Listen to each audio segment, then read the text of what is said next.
the service industry, the pest control industry in general, to me, is honorable and as pure and as a noble profession as you can have. Look what we were doing as an industry, why the country was going through turmoil, and we are literally the pulse of the United States.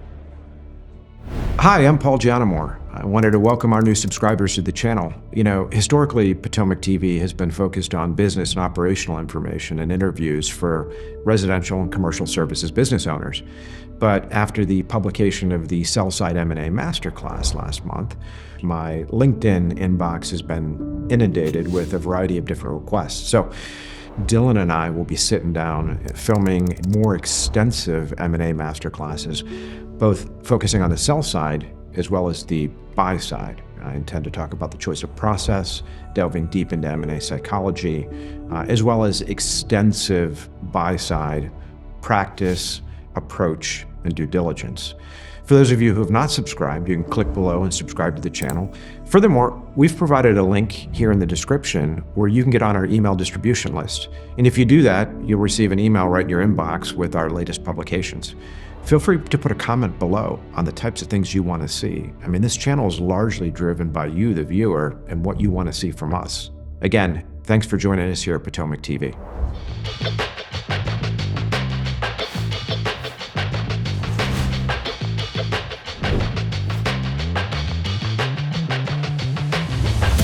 Jason, welcome to the show. Thank you. It's good to be here. It's great to have you here. I mean, you are royalty in the industry, founder of one of the largest pest control companies in the country, and most recently, candidate for senator for the state of Utah. Yeah, both those things. They, the pest control thing's been in the works for a while. I earned all the gray hair, so I've been doing it since the 90s. But the politics thing's brand new. I've never been involved in politics at any level. And yeah, just out of the blue, I decided to run for the U.S. Senate. I mean, I want to start with the Senate instead of pest control, because if I remember correctly, you woke up one day, or maybe you thought about this for a while, but you actually put in the filing to actually become a candidate extremely last minute.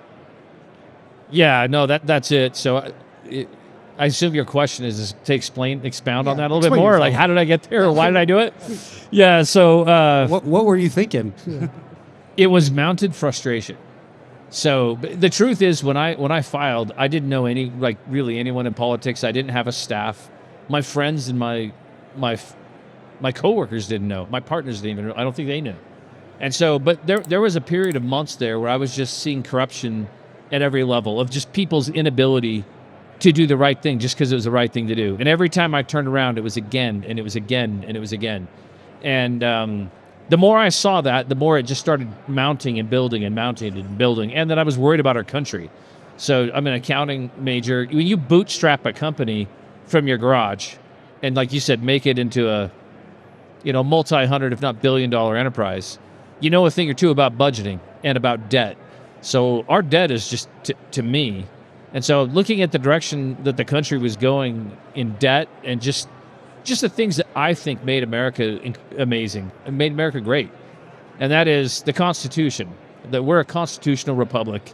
And the more I could see that we were abandoning that, and it looked to me, and I still very firmly believe there's an active force out there, not just that's just with parties, but I think even our enemies abroad, but there's an active force that's trying to get us to abandon the things that make the United States of America the greatest country that's ever existed on the planet Earth.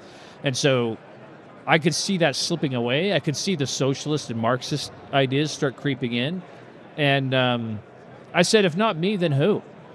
So it's so, I had ridden on other people's coattails all my life. Let other people take care of that. Quite frankly, I had a healthy disdain for politicians, all of them. Yep. Very, very healthy mistrust. I mean, for my local pest control operators here, I mean, what do you think of the regulators? I mean, do you think the government gets in your pocket enough and regulates? It is just toxic. And so the first time someone called me a politician, I was like, these are fighting words. What do you mean I'm a politician? Like, hey, you're the one that's running for office. But yeah, like I just got to the day, I didn't really start even considering it seriously till December. And then the very last day you could file, I filed. And then I started making phone calls to build a campaign, which I feel obviously I wish I had a do-over. I'm virtually certain we would have had a victory, even if I just did it 3 months earlier. But that's just not where I was 3 months earlier. I mean, most people start with more of a junior office than the United States Senate, right? I mean, don't most senators begin as state reps or federal representatives? Like I said, if I started 3 months earlier, I would have won. And if I would have won, I'm just saying, it would have been good for America. I would have been, I think I would have brought a lot to the United States Senate immediately, day one, right out of the gate. I think other senators and other members of the House saw that and recognized it, knew that as well. And it was the right position for me. So I don't regret that. So that's what I'm qualified to do. And it's a bummer I'm not going to have the opportunity to do that right now. And I think that's actually the problem, is that most politicians do start in those junior roles, work their way up, and effectively they're career politicians. Yeah, right? So what are you learning how to do? Is like, what are you learning at that? I mean, like, look, I think if you know how to run a business and you can build something from nothing, what's the skill set you're looking for in a politician? I mean, maybe someone that's politically aligned. When we say get things done, what do you mean by that? Do you mean you can think through policy decisions and be able to quickly discern what the key issues and problems are and then mobilize your capital and human resources to achieve it? Yeah, I call that an entrepreneur. So or executive leadership. But I think that the what America needs more than ever are entrepreneurs and executive leaders. In fact, quite frankly, I've been really toying at, I told Nick I probably wasn't going to talk about this, but toying and putting together a group of 8 to 12 people to run for the House, the U.S. House of Representatives, maybe even together over the next 10 to 12 years. I can't think of anything better than to get people here, right here, in the pest control industry, the home services industry, people who literally started from nothing and know something or else about the American dream and want to preserve it because they can see it slipping away. I think we'd be a powerful awakening force to the country doing that together, and that's something I'm looking into, and I look forward to talking to my brothers and sisters in the industry to seeing if they want to come do that with me. I mean, the issue in the United States is, don't American voters vote for, I mean, when you think about it, a lot of the stuff you talk about, which I truly believe is the correct way to think about it, is actually hard, right? You're asking Americans to actually get off the government dole, so to speak. I feel like nowadays, like, politicians are basically bribing Americans with their own money, and that's not what you're looking to do. And so that puts it where you're in a more difficult position than the guy that goes out there and says, "Let's print a bunch of money, let's do all these government programs. Hey, you don't need to work. We've got all these programs for you." But that's not what you're looking to do. I think you're describing also emerging market politics. Yeah, I mean, it's just. No, I think you're describing the trend of the United States of America right now. Like that I think that's an accurate description of what got me off the couch. Is that's exactly right. Is that, like, I love how you worded it, Paul, is that politicians are robbing you with your own money. That's exactly it. So, like, you go show me the country that taxed itself into prosperity ever. Not just now, ever in the history of the world. It just doesn't work that way. But yes, politicians are into it, and the corruption of politicians is one of the key things that got me up off the couch and going. Because near as I can tell, what they're interested in is gaining and preserving power, and so enriching themselves politically and financially. And I'll be honest, the more I got involved, the more I realized it was dead right.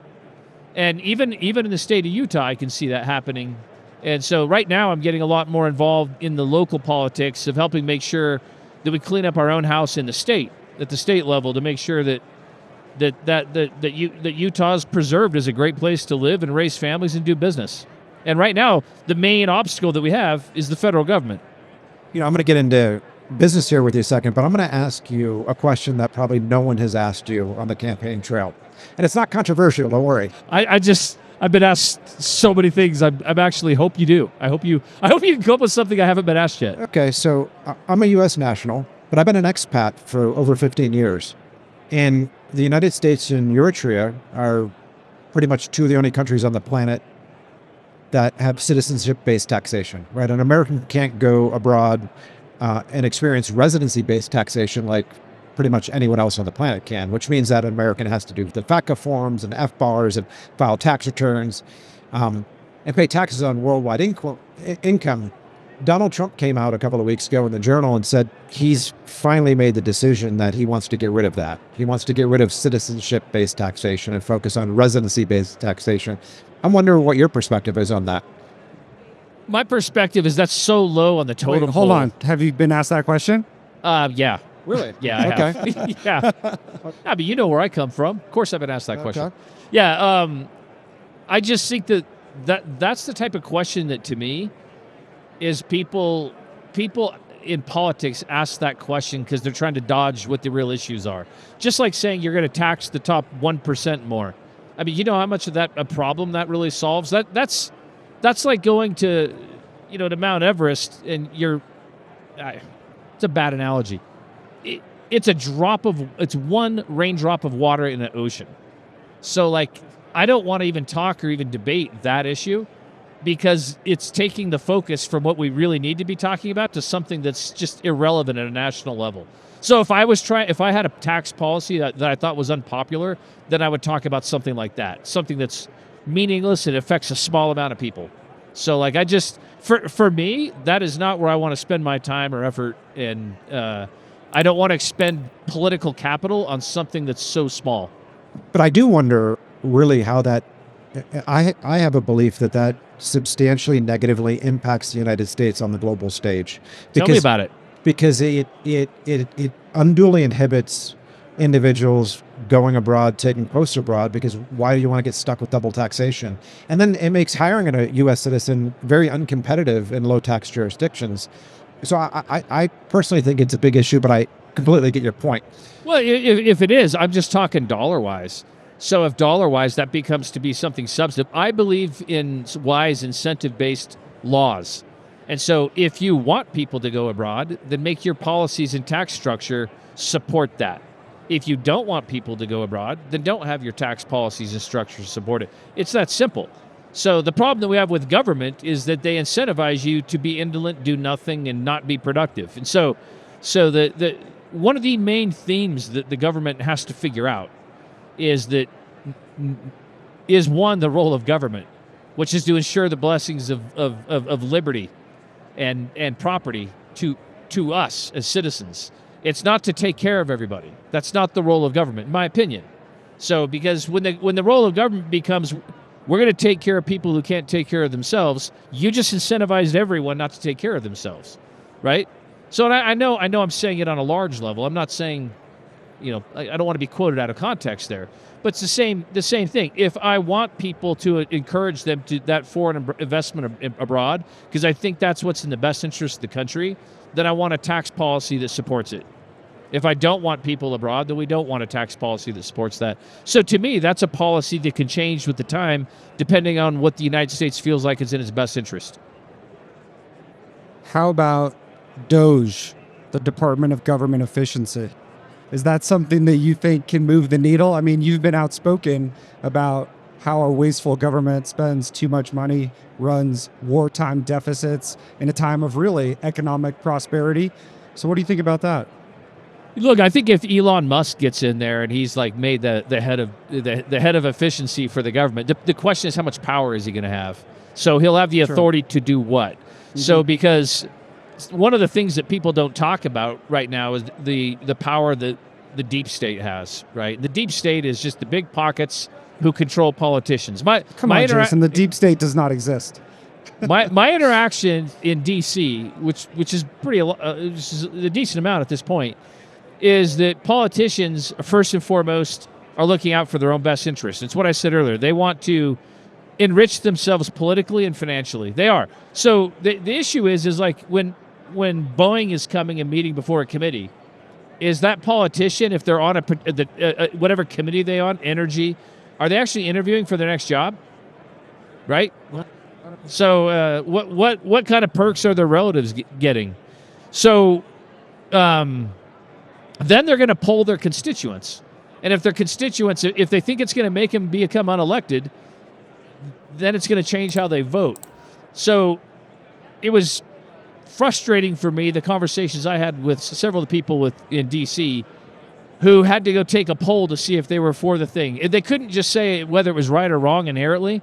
They had to go take a poll to see if it was a big enough issue that it would affect him in the next election. And I just want to say that I think an exception to that's Utah's Senator Mike Lee. So like he's very inspirational to me, and I've seen him make decisions that were extremely ethical, and that's I saw him do it before I ran too, and I thought, wow, that was the first time I had an epiphany that said you could be in public office and be honorable, and I think he's that way. But so again, the question, your question was, do I think it would work? It depends how much authority they have. Sure. The other way the deep state controls things is through the administrative state. So one of the big mistakes that I think people talk about is they talk about term limiting members of the House and Senate at the federal level, but nobody talks about term limiting all the administrators. So I've talked to members of the House that were working on bills that they didn't U.S. House, that they didn't realize that there was some woman on some committee that was a gatekeeper, and because they didn't even know that for a year and a half into their 2-year term, that they just couldn't get any traction. And so it's a powerful thing for the deep state or for whoever's in political power to control the administrative state. Because think about that. If I run out the laws that were passed by the U.S. House of Representatives and it passed by the Senate and signed into law by the president, it's going to be a stack of paper that's about, 10 to 12 inches high. But if I get out the Federal Register, those are regulations that have the binding effect of law that were just enacted by some unelected bureaucrat that you didn't elect, you don't know their name, and they can have their position forever. Just for last year, it'd be 10 to 12 feet high. So that means somebody can sit around with a firearm, let's say, and say, you know what? If your weapon that you already own, if it has a couple of these things on it, it's a felony. And now you would go to prison and be a felon for the rest of your life. For someone that you didn't elect. My memory is we fought the Revolutionary War over that. So I think it's just despicable that we've allowed unelected people to actually be making our laws in the form of regulations and pretending like it's something else. And so there's such a deep power behind it that when you say, could this Office of Efficiency work, then I would come back, the business mind in me comes back and says, how much authority do they have? How much money do they have to market those efficiencies? Because you know that fake media and other other sources are going to be marketing against it. Mm-hmm. And so it's going to be, how far can you push the political pendulum to make spineless career politicians, fear for their jobs? And that's really, unfortunately, what I saw a lot. Yeah. I mean, the thing I'm for that. I'm for the efficiency. I'm for reduction of waste. Me too. But what I do worry about in that balance is, given how much fiscal stimulus that the government is currently pumping out in order to prop up the economy through, of course, the Inflation Reduction Act, which we know is not so aptly named, whether that's also the CHIPS Act or the Infrastructure Act. But there is that worry that if they did pull back to a certain degree, that it could actually slow the economy to a point that isn't necessarily healthy, going forward. But adjustments need to be made, clearly. Well, Nate, so here we've come to it. So, why are you letting a private bank artificially inflate the economy and control everything that way? Why is that the case? Shouldn't it be normal that sometimes in economic cycles that you have downturns? So in 2006, 2008, when the federal government dished out however many $100 billion in stimulus. So what did that do?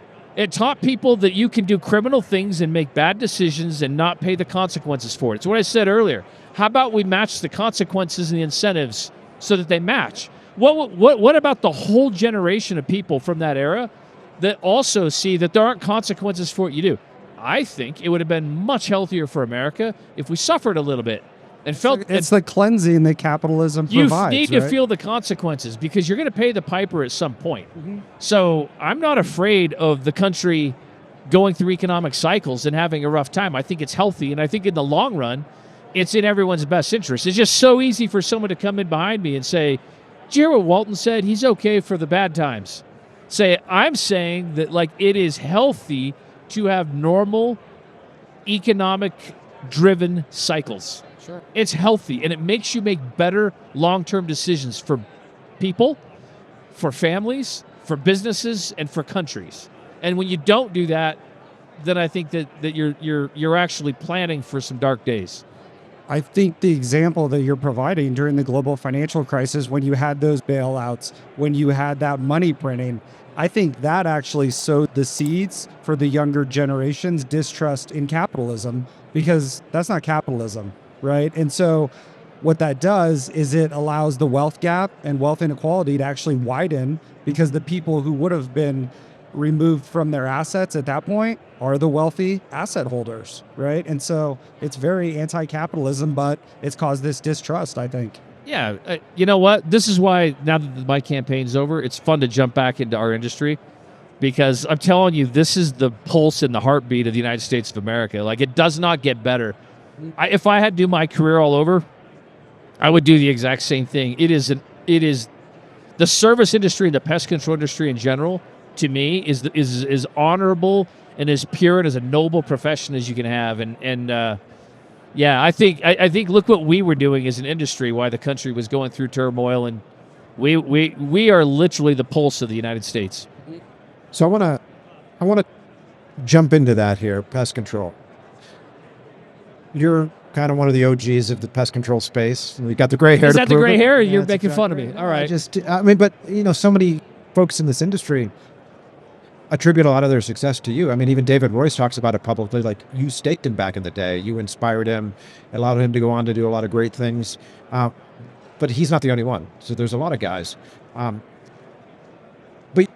you run Moxie, which is roughly what, 250 million in top line now, roughly. Give or That's take? bigger. Yeah. Okay. Yeah, I think we're doing pretty safe with over 25 million a month right now. Okay. And this year, I think we'll be, since I think we'll publish it, it'll probably be more like 280 for calendar year 2024. But you've done something that's not entirely unique, but is quite unique in that you've got a variety of different partners around the country that are running various different operating businesses. And so how'd that model begin? Well, at the beginning, when I started Moxie, I owned all of it. And the way the model actually began is my son Joshua was born really prematurely. And he didn't get any steroid shots. He's now 22. And so he suffered some very serious brain injuries, 4 of them, in his first couple weeks of life. And they were serious enough where when he was in the neonatal unit, all of his doctors and nurses sat us down. There was 13 of them, because you have different shifts working in 8-hour shifts around the clock. And they told my wife and I to take him off life support, but not unitedly, one at a time. And it was already bad enough where they would come to us in his first week, more than once a day, and say he's probably going to die in the next 20 minutes. It's a very stressful situation. I had 2 little girls at home. And so we didn't take him off life support. 2 weeks later, they sat us down a second time. And they, one by one again, went around and told us to take him off life support again. Now, this something to just put note. He was born through an emergency cesarean. And so my wife was recovering from major surgery. We had 2 little girls at home. We had our company that was, exploding and doing quite well. I stayed the night in the hospital every night through that period of time. And he was in the NICU 4 months, and I think I missed maybe 4 nights. But the first 2 months, 0. So I knew all the doctors and nurses pretty well. And the second time they sat me down, one of them called me an inhuman monster. One of them said, I've been calling in sick. I'm not really sick. I just can't be made to come torture your son. And so it was pretty rough. So you were the monster for keeping the child alive. That's right. Yes, that's right. And so and they really were, it really was hard for them, because they thought they'd seen it a lot, and kids like him don't usually survive. They said that he would never be self-aware from the injuries he'd suffered or be able to move. And so the leading experts that we talked to when he survived said you need to give him a structured therapy for 8 to 12 hours a day for 3 years minimum. Well, Jason, before you get to that, so what actually made you not take him off life support? I mean, the baby clearly had all sorts of issues. So what made you just say, I'm not doing this? Call me a monster. I'm keeping on. Well, I was trying. God, number one. So I felt that the instruction that I had was not God's plan. Secondly, we'd already had a stillborn son, and we were already involved in the community there where people were losing kids. And I lost 48 pounds in 4 weeks because I was eating one meal a day, fasting, praying for guidance on a daily basis. And so like in that, I will tell you that the decisions in that mindset were very easy to make. Painful at the end because we got to the point where even my wife and her parents, we're not on board with that decision. And so it was a struggle. It was a hard thing. But I thought, look, if my son, if I could talk to him and in heaven, so to speak, and say, hey, do you want me to take you off life support? I know if so, I think it's going to wreck your mother. I don't think that my wife would have ever recovered. I think that when she got it recovered, I think that she would have never forgiven herself. That's what I think. I think it would have been totally destructive to my family.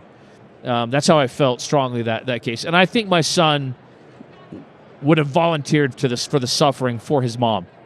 And so that, I just thought the decisions were pretty clear for me. I didn't really struggle that much with them, to be honest with you. So I felt very much guided and inspired in the decisions that need to be made. And then after they were made, my wife is the one that did it. So we sold all of our customers to Terminex at that time.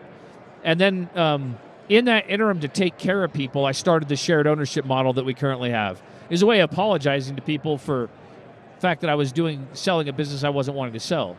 And then my wife took the lead, and for 3 years, it was 8 to 12 hours a day of structured therapy, 7 days a week.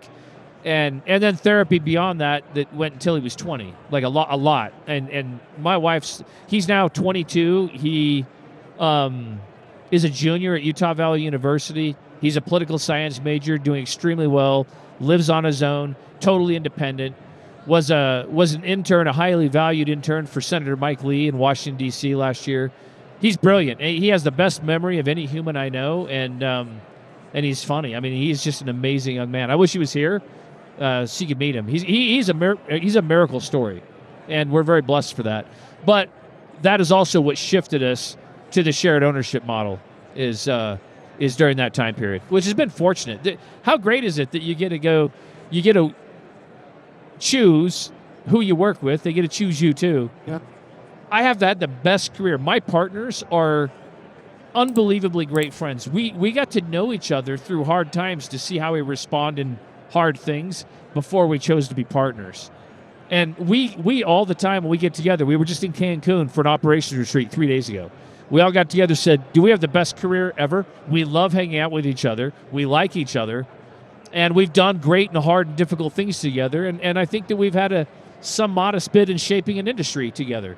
And I'm just truly blessed, both with my son, my wife, my family, and my partners. They're amazing.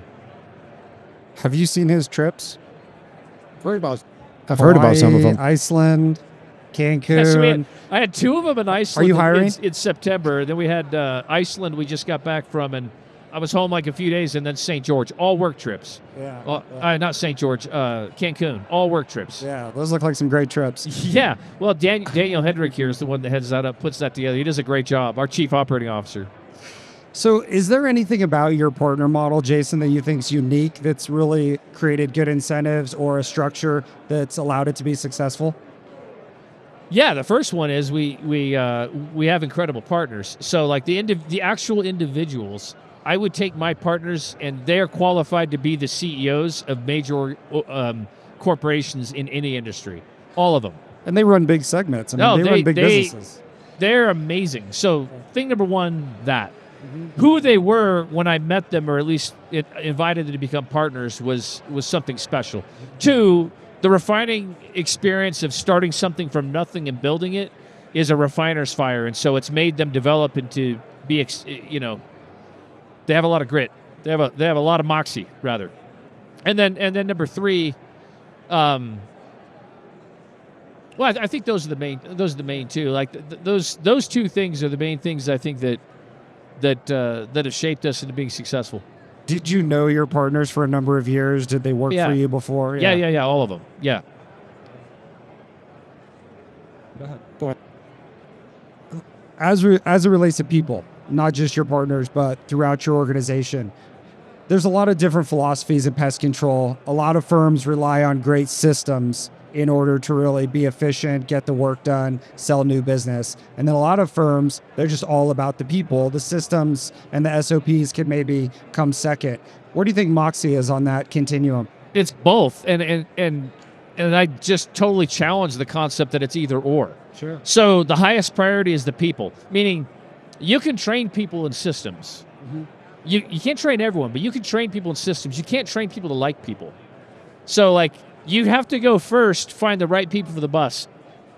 Our business is about improving the quality of life of people. It's our mission statement. And so first and foremost, you have to like thrive as a human, that I'm not having a good day and I don't feel fulfilled unless I'm making other people's lives better. And if you're not doing it, I can't train you to be that way. So you go find the people who are naturally that way, and then you empower them with systems and processes to support a natural strength that they have. But like our first priority is to take care and bless the lives of the partners and with my partners and I, the people that we work with. And then if you're taking care of the people that you work with, then they're going to take care of all the people that in their stewardship. And if done right, then they take care of all the customers. So the priority is that your priority is to people. For sure, that's the priority. You build systems around that. And that's what we've done. And I think that we're learning. Like you said, we're growing pretty fast, and our customers are pretty loyal. The employees seem to stick around, and like-minded people are attracted to each other. And we've like I said, I feel as blessed in my career as I can imagine. I can't imagine having a better career and being in a better industry.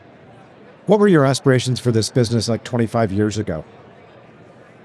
Since you bring that up, when I first wrote the business model, I wrote a business model to be doing between 5 and 9 billion in revenue. So that's what I did before I started.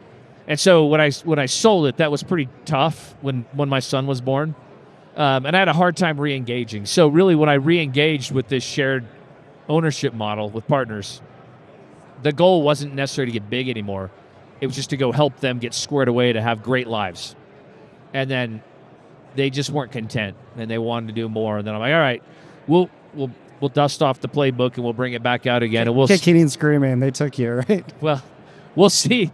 We'll see what happens. But we dusted out the old playbook and we're off and away. It's a lot of fun. But I mean, the answer is by this point I expected to be bigger. That's the answer when I got started. It was in the interim there where I was sort of changing the direction. But in the beginning, I'm way behind pace. I mean, you pointed it out, like if this wouldn't have happened with my son, a lot of the major people who started huge companies worked for me with no equity.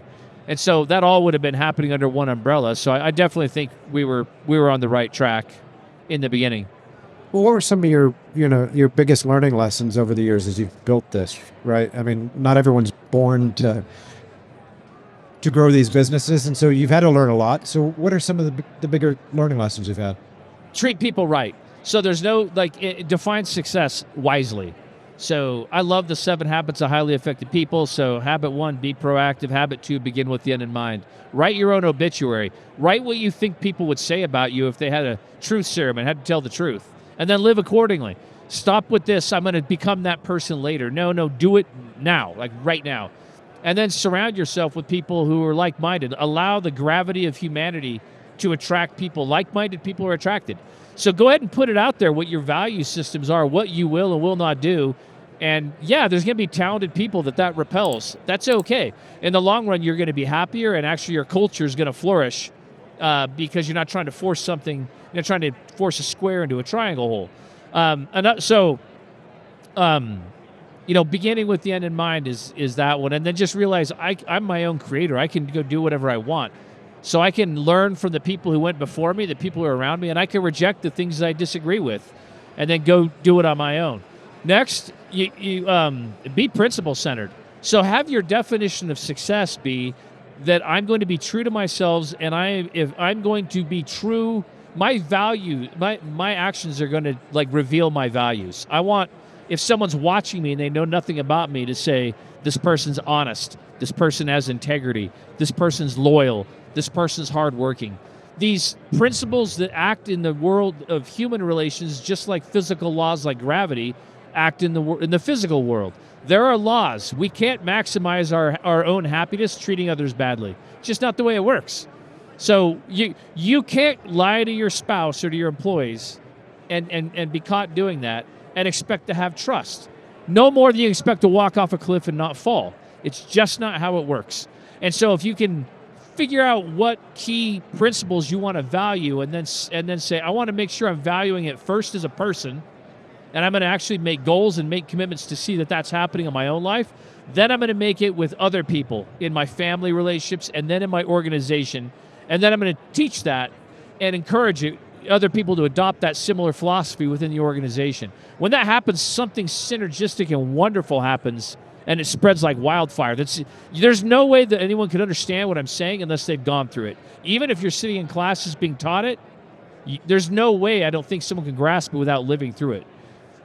So the next thing is you do need to grab some key people talent. You can't grow to a business our size without being able to get people to be able to develop people. So an entrepreneur is just recreating their job over and over and over. I was the first technician. Then I had to create the job description of how to do it. I was the first service manager. Then I had to create the job description. I was the first office manager. I was the first collector. I was first doing billing. So you're constantly creating jobs. Pretty soon you're a regional service manager, and then you hire someone. Then you're a branch manager, and then a regional manager. But it's you, and then you're hiring your replacement. And in my case, I was doing it with my own money. So I didn't have institutional money to come in and speed that process along.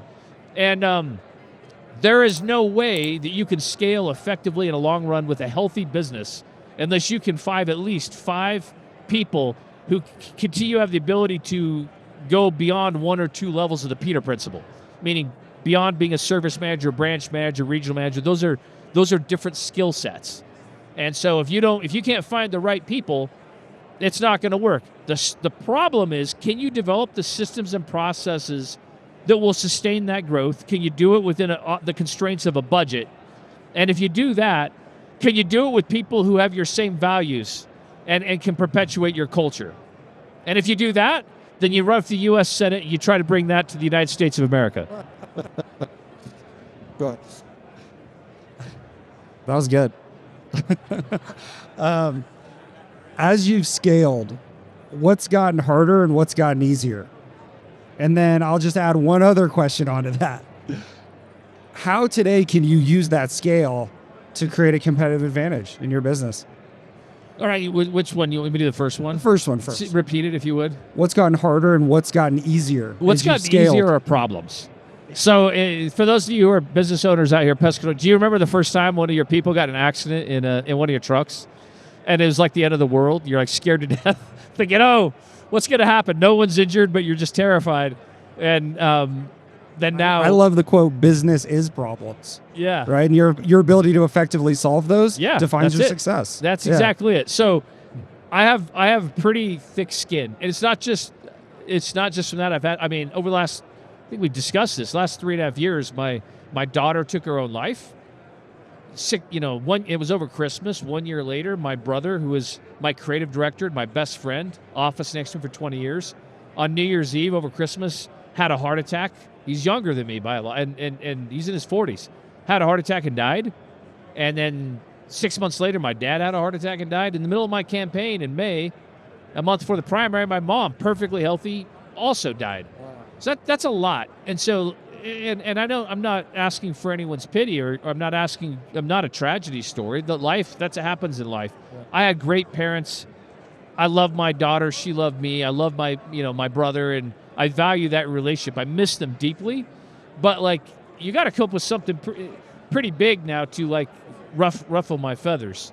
So you have enough things happen, or you do enough hard things, the definition of hard changes. Sure. I had an employee named Dave one time. Kundig was his last name. Little guy. And he would challenge the biggest guy in the office. Let's kick each other with our shin in the thigh until one of us quits. And he says, let's put $20 in escrow to give it to me to hold. And they go, you kick first. You have to use your shin, though. Kick me in the thigh. So the person would kick him. I've seen him do this 10 times. He'd kick the person once and it was over. And they're like, how do you kick so hard? And how did that not break your leg? He goes, well, I'm a third degree, black belt in what I do. And I spent the last 14 years calcifying my shins by kicking things of increasing hardness. so that there's a thin calcium layer over my shin bone. If you kick me that hard, your leg would break. That calcified layer, that practice of knowing what you're doing, I liken that to entrepreneurship over time, where things that are hard, you just become more calcified. Your definition of hard changes. Things that I think that most people would think of hard, to me, not necessarily. Or sad or overwhelming, those things change. Yeah. And your second question was, how can you use scaling to your advantage? Yeah, how do you use scale today to your advantage, other than amazing trips? Well, I mean, one of the ways you can use it to your advantage is I find that it's easier to attract really sharp people. If you have enough to our offices are nice. If you go into one of my pest control branches, they're like high-tech offices. And so when you can afford to invest like that, you can attract some sharp talent. There was a time in my San Diego branch alone where I looked around the office, and between the managers and the 13 people answering the phones, there was one person who didn't have a graduate degree. 4-year degree plus, master's or PhD. We've paid for a lot of people to get their MBAs. We have several people who are attorneys that have worked with us, not even as attorneys, just in operations. So scaling allows you to be able to hire sharper people. Those sharper people are able to help with your systems and programs and training because it just changes the culture, and then that continues to attract like-minded people. So I think that's one of the things that scaling has done. A question you didn't ask is but it's kind of akin to it, is how does scaling help the world? So, and that's why I'm trying to get involved. I want to rally the pest control people around to get more people to run for political office in their own states, and also run people. If you're like me, you never thought of running for office, but you have a lot to say and complain about, then give me a call. I'm easy to find, and let's get you in the U.S. House of Representatives or in your state. I want to put together a consortium and go get people who didn't want to be in politics, don't care if they get voted out of office, but they want to save their country and save the Constitution, save their families, preserve the way of life that we have all benefited from, like that I have. So scaling has allowed me to, I think, not just help our company and me, but I think it's allowing me to give back, and that's the chapter that we're heading into now. Paul, what do you think? Are you going to run for office? I will not. I'm unelectable. In fact, Are you? I'm sure I am. And plus, yeah. People want the truth. I can't even, I live in Puerto Rico. I can't even vote in the presidential election coming up now. That's easy to solve. It's expensive, but it's easy. I have some tax strategies for you. I appreciate that. So, Jason, you're post-Senate. Now you're getting deeper into politics here. You've talked about potentially the governorship. Yeah, it's open. I'm open for all of it. So Spencer Cox is currently the governor of the state of Utah. I think he's announced that he's not running again, but it wouldn't matter to me if he was. If he actually was the main contender, I would run probably. Whether or not I'll do that, though, I don't know. So I'm still trying to figure it out. I don't want to run for office for the sake of running for office. So there have been a lot of people in the state who've come to me and say, hey, you should run for the U.S. House, or you should run for governor, or whatever. And I say, what are the objectives? So, I need clear objectives of why me. I don't just, it's for me not to be with my family and with my company. It's actually it's a sacrifice and a cost for me to actually do it. And so without really clear objectives of I can go achieve this I don't think someone else can do, because if I think someone else could do it, then why don't I just help them get elected? It's easier. It takes less of my time. So there were things in the Senate that I thought I uniquely could have done that would have been good for Utah and good for the United States of America. Let's talk about that. Give me an example of what one of those things. I could have been really effective in getting a lot of Utah land back, and I could have been really effective in working toward a balanced budget amendment. I could have been really effective in putting pressure on senators and members of the House to stop making voting decisions that made the government bigger and that started just basically mortgaging our great-grandchildren with debt. And so I could have done that because I have the ability to start my own PAC financially and other PACs that hit congressmen and senators where it hurts. And that is investing, if they don't vote right, investing to where they would not be elected. So, and I think that I'd be pretty effective of if I was in the United States Senate, raising a PAC where I'd get other like-minded entrepreneurs to do that as well. I think that I think like literally I think our industry doesn't get this. If the whole pest control industry and the service industry really united behind a pack, you can literally go change the whole country. And what There's does that- enough money to do Now that. let's talk about what does that mean. Break that down for us. Unite behind a Go pack. get like 5 or 6 people elected to the United States Senate, 12 or so elected to the House, have them all self-funded, people who don't care if they lose, and then have a PAC fund that's about $600 to $800 million or $1 billion, and that you're saying, and then in the beginning, members of the House and Senate will come against you, and when they see that you're undeterred, the ones who aren't ethical, principled, whatever, then you use your PAC to put them out of office. Then everyone will start joining and voting. We can get a balanced budget amendment. We can get Utah land back. If it's not for Utah, we can get a balanced budget amendment and do things that'll just be great for saving our country. But like literally, this home service industry alone could do that. Just nobody will do it because everyone feels hopeless. But I've seen it. I've seen behind the curtain. You could. It would work. I'm positive it would work. In Utah, though, like, look, for those of you on the East Coast, I'll just say this. If you live in Texas, Maine, Oklahoma, New York, do you know how much land the federal government owns in your state? It's 2% or less. 2% or less. So of the 34 states east of Colorado, there's like 3 or 4 that the federal government even owns 5%. That's it. So how much of Utah do you think they should own? When I ask that to congressmen, no one wants to give the land back. When I say how much of Utah should they own, they say 25%.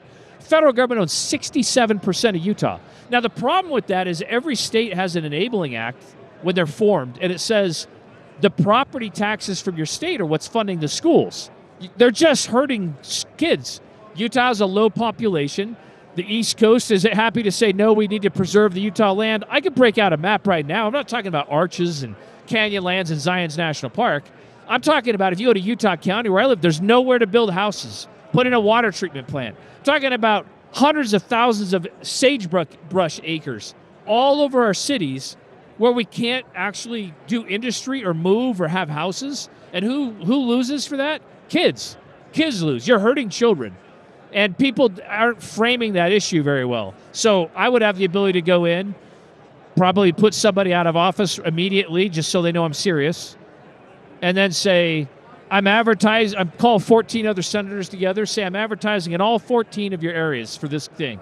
If you don't come out and publicly support me in 30 days, 4 of you won't be in office next time. I'd say it more politely, like a lot more politely, right? Because I'm saying my advertising is showing how it's hurting kids. It's making it easy for you to vote for. My advertising is going to make it easy for you to vote. I'm not going to say it in a heavy-handed way. I'm going to say it in a way where I'm helping you to make this vote. And I think that that's the problem of what we're missing. Because I know I sound aggressive on the stage, but the problem we're doing is like when the far right, what I'll just call the Fox News, come out and pound the pulpit, yell, and call people names, they're only reinforcing their own base and their own silo. You're not convincing anyone on the other side. And the same thing on the other side. The trick is, just like in sales, which is something we know a thing or two about, is you need to communicate with people where they are and how they'll receive it. So if people have more of a tendency toward Marxism or fairness, then you hit them with, this isn't good because it's not fair. Look how unfair it is. You're hurting kids. Does it seem like states should be treated so unequally? And who is in the middle that gets hurt? Kids. You do the same thing for a balanced budget amendment for families and for every issue that I think is right. It's a matter of what the federal government's missing in the House and Senate and people who are good at marketing. Like, especially the Republicans, really bad at marketing. And so you brought it up earlier, the Inflation Reduction Act, literally that's how you increase inflation. The Affordable Health Care Act, whether or not you agree with it, it made healthcare more unaffordable. And so the left is pretty good at branding their things at what I would call are the opposite. Exact opposite. Exactly yeah, the right. exact opposite. I just think the right's not very good at that. So I think that I could do a really good job of putting together marketing campaigns on key issues that would actually move people. It'd be fun, and I would love it. That would be a blast. But if you don't have specific objectives that you were trying to achieve, then I have better things to do. I need to know, like, this is my objective. I'm going to go in. I'm going to get this done. That's winning. That's victory. Let's go do it. Without that, then I have a hard time investing my own money and my time and sacrificing away from my family for that. And I would think most people would argue, back to this governor versus Senate, conversation, most people would argue Utah is run much more effectively already relative to the U.S. federal government. So it seems Really? like, tell me. So is that just something you're hearing, or do you have some facts behind that? Because I live in Los Angeles, California. So relative to California, the federal, Utah is the real incredible. tax rate per household in Utah is the 11th worst in the United States, 11th highest. Every state above it's blue, and many states below it are blue. So you tell me, is Utah a red state, or is it just the 11th blue state? So, I mean, if the people living in Utah certainly at least don't feel that way. They're being taxed high. Why? Because they don't own their land. So they have to raise the income taxes on people because they're not getting the property taxes that every other state would get on their land, right? Those states where they own 98%, 95%. Again, there's very few that's even. You give Utah 65% of our land, which still makes us one of the bottom, like 5. Then we don't have it. We don't have those issues anymore. But yeah, I think Utah's going pretty woke. So if you're into woke, then Utah is becoming a better place for you. If you're not into woke, then not so much. And so, I think that Utah.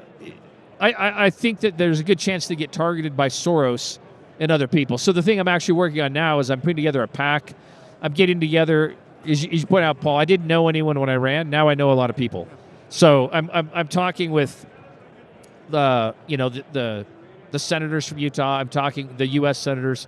I'm talking with the Speaker of the House, the President of the Senate. I'm talking with a lot of other political leaders. And then the political people that I have, I was fortunate enough to have them referred to me by Senator Mike Lee, and they're pretty good, like really good. And so we're looking at what candidates we want to support for state school boards, state house, state senate.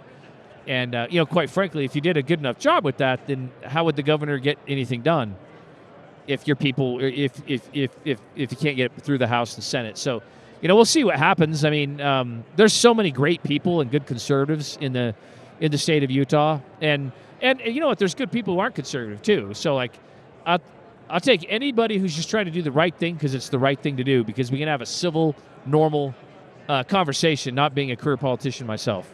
But I think Utah is on a slippery slope, and I'm very concerned about it. Sounds like there's more work to do than I thought.